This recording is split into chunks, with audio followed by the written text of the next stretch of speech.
Our struggles in this world are similar, and the lessons to overcome those struggles and to move forward, changing ourselves and changing the world around us, will apply equally to all. I've been a Navy SEAL for 36 years, but it all began when I left UT for basic SEAL training in Coronado, California.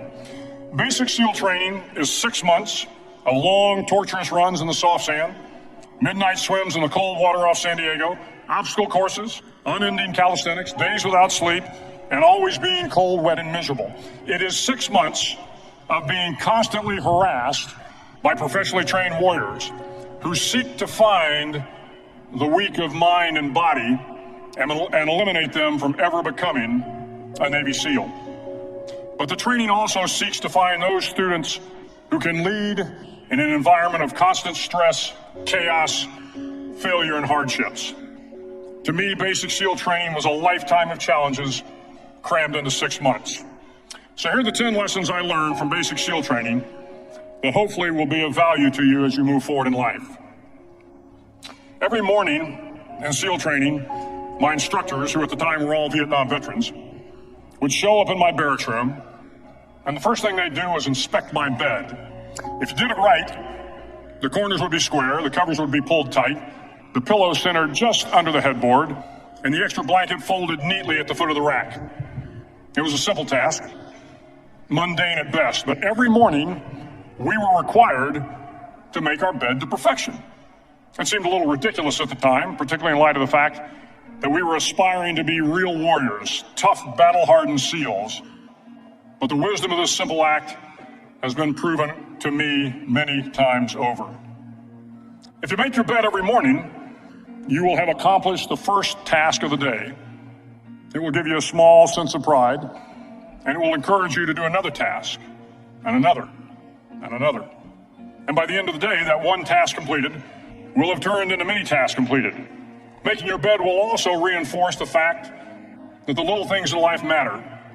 If you can't do the little things right, you'll never be able to do the big things right. And if by chance you have a miserable day, you will come home to a bed that is made, that you made. And a made bed gives you encouragement that tomorrow will be better. So if you want to change the world, start off by making your bed. During SEAL training, the students are all broken down into boat crews. Each crew is 7 students, 3 on each side of a small rubber boat, and 1 coxswain to help guide the dinghy. Every day your boat crew forms up on the beach and is instructed to get through the surf zone and paddle several miles down the coast. In the winter, the surf off San Diego can get to be 8 to 10 feet high, and it is exceedingly difficult to paddle through the plunging surf unless everyone digs in. Every paddle must be synchronized to the stroke count of the coxswain. Everyone must exert equal effort, or the boat will turn against the wave and be unceremoniously dumped back on the beach. For the boat to make it to its destination, everyone must paddle. You can't change the world alone. You will need some help. And to truly get from your starting point to your destination takes friends, colleagues, the goodwill of strangers, and a strong coxswain to guide you. If you want to change the world, find someone to help you paddle. Over a few weeks of difficult training, my SEAL class, which started with 150 men, was down to just 42. There were now 6 boat crews of 7 men each. I was in the boat with the tall guys, but the best boat crew we had was made up of the little guys, the Munchkin crew, we called them. No one was over 5'5". The Munchkin boat crew had 1 American Indian, 1 African American, 1 Polish American, 1 Greek American, 1 Italian American, and 2 tough kids from the Midwest. They out-paddled, outran, and outswam all the other boat crews. The big men in the other boat crews would always make good-natured fun of the tiny little flippers the Munchkins put on their tiny little feet prior to every swim. But somehow these little guys from every corner of the nation and the world always had the last laugh, swimming faster than everyone and reaching the shore long before the rest of us. SEAL training was a great equalizer. Nothing mattered but your will to succeed, not your color, not your ethnic background, not your education, not your social status. If you want to change the world, measure a person by the size of their heart, not by the size of their flippers. Several times a week, the instructors would line up the class and do a uniform inspection. It was exceptionally thorough. Your hat had to be perfectly starched, your uniform immaculately pressed, your belt buckle shiny and void of any smudges. But it seemed that no matter how much effort you put into starching your hat, or pressing your uniform, or polishing your belt buckle, it just wasn't good enough. The instructors would find something wrong. For failing uniform inspection, the student had to run, fully clothed, into the surf zone. Then wet from head to toe, roll around on the beach until every part of your body was covered with sand. The effect was known as sugar cookie. You stayed in the uniform the rest of the day, cold, wet, and sandy. There were many a student who just couldn't accept the fact that all their efforts were in vain, that no matter how hard they tried to get the uniform right, it went unappreciated. Those students didn't make it through training. Those students didn't understand the purpose of the drill. You were never going to succeed. You were never going to have a perfect uniform. The instructors weren't going to allow it. Sometimes, no matter how well you prepare or how well you perform, you still end up as a sugar cookie.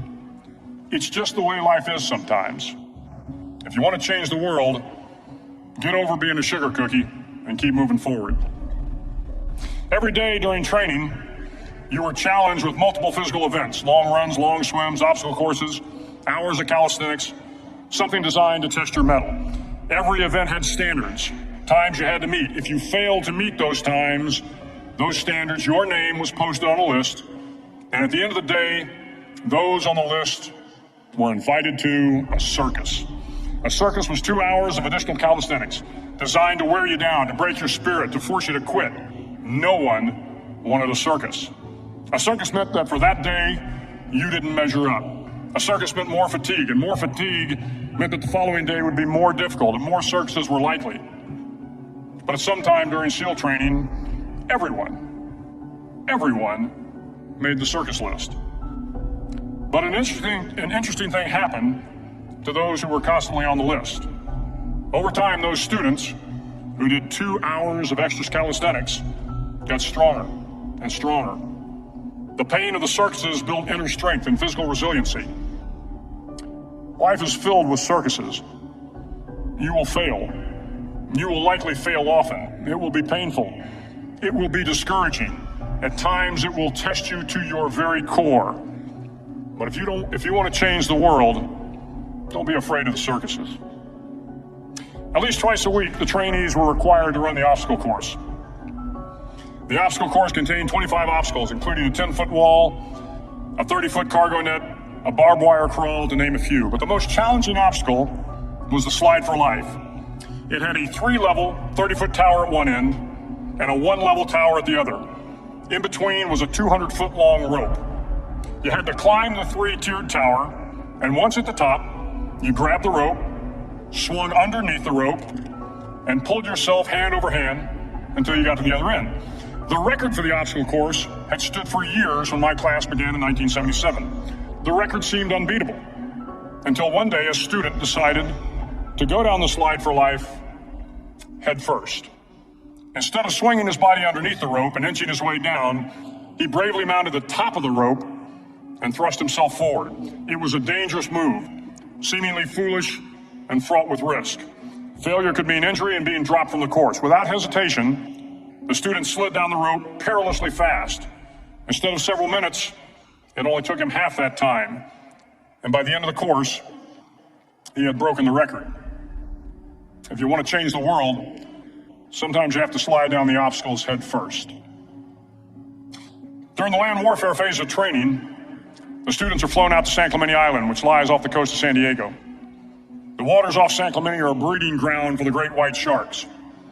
To pass SEAL training, there are a series of long swims that must be completed. One is the night swim. Before the swim, the instructors joyfully brief the students on all the species of sharks that inhabit the waters off San Clemente. They assure you, however, that no student has ever been eaten by a shark, at least not that they can remember. But you are also taught that if a shark begins to circle your position, stand your ground. Do not swim away. Do not act afraid.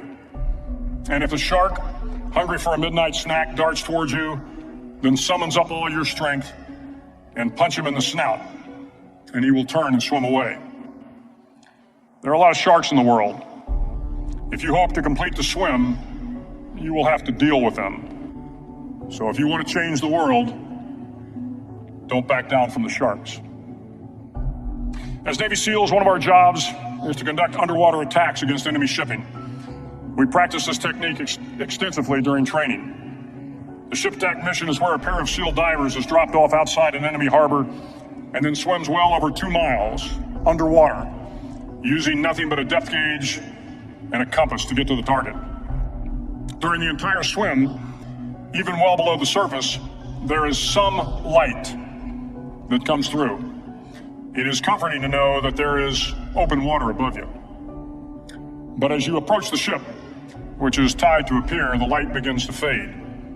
The steel structure of the ship blocks the moonlight. It blocks the surrounding street lamps. It blocks all ambient light.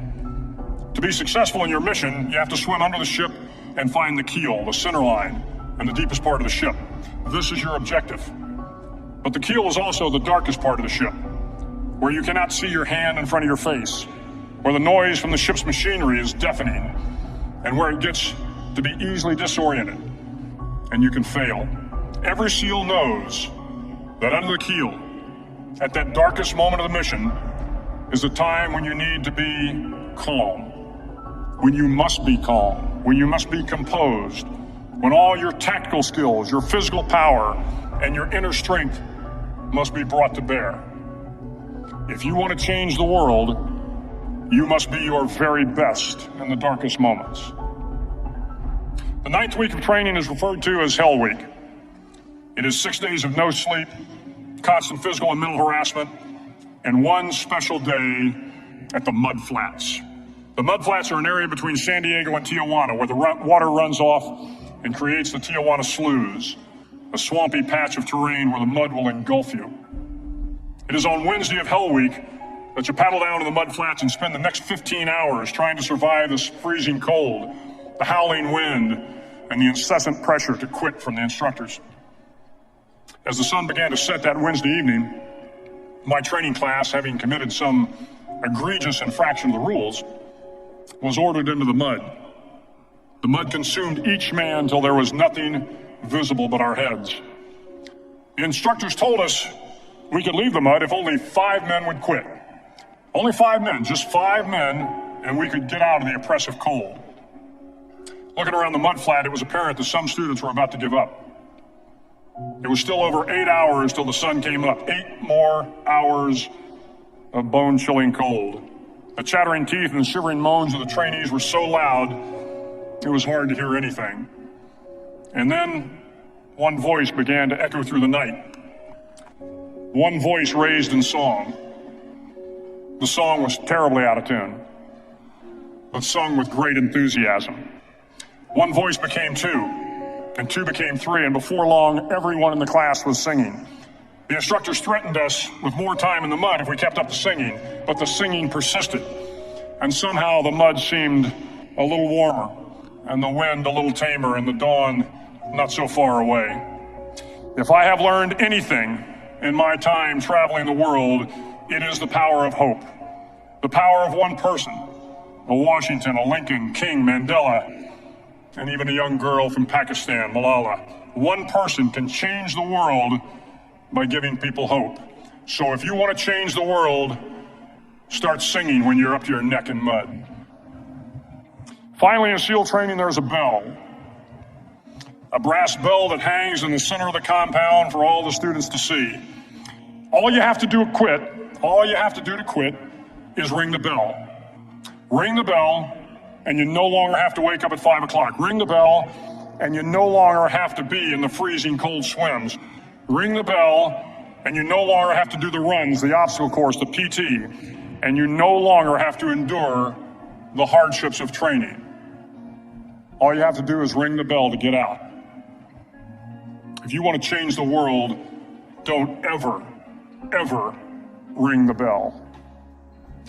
To the class of 2014, you are moments away from graduating, moments away from beginning your journey through life, moments away from starting to change the world for the better. It will not be easy, but you are the class of 2014, the class that can affect the lives of 800 million people in the next century. Start each day with a task completed. Find someone to help you through life. Respect everyone. Know that life is not fair and that you will fail often. But if you take some risks, step up when the times are the toughest, face down the bullies, lift up the downtrodden, and never, ever give up. If you do these things, the next generation and the generations that follow will live in a world far better than the one we have today. And what started here will indeed have changed the world for the better. Thank you very much. Hook 'em horns.